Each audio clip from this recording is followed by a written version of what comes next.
मतदान जनजागृतीबाबत जिल्हा परिषदेच्या समिती सभागृहात जिल्हा परिषदेचे मुख्य कार्यकारी अधिकारी कार्तिकेयन एस यांच्या अध्यक्षतेखाली आढावा बैठक आयोजित करण्यात आली होती। यावेळी बोलताना कार्तिकेयन एस यांनी मतदानाचा टक्का वाढवण्यासाठी जिल्ह्यातील सर्व उद्योजक, व्यापारी, संस्था, संघटनांचे पदाधिकारी, शासकीय आणि खासगी आस्थापनांमधील अधिकारी, कर्मचारी यांनी प्रयत्न करावा असं आवाहन केलं। यापूर्वीच्या निवडणुकांमध्ये ग्रामीण आणि शहरी भागातील मतदानाची टक्केवारी कमी असलेल्या भागात या निवडणुकीत जास्त मतदान होण्यासाठी प्रयत्न करावेत, तसंच व्यापक जनजागृतीपर भर द्यावा।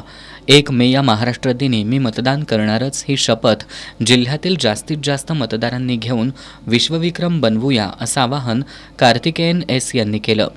हा उपक्रम जिल्ह्यात यशस्वी होण्यासाठी सूक्ष्म नियोजन करून त्यानुसार अंमलबजावणी करा असं सांगून मागील निवडणुकांच्या तुलनेत या निवडणुकीत मतदानाची टक्केवारी वाढवण्यासाठी योगदान देणाऱ्या मतदान केंद्रस्तरीय अधिकाऱ्यांना बक्षीस देण्यासाठी नियोजन करण्याच्या सूचना त्यांनी दिल्या।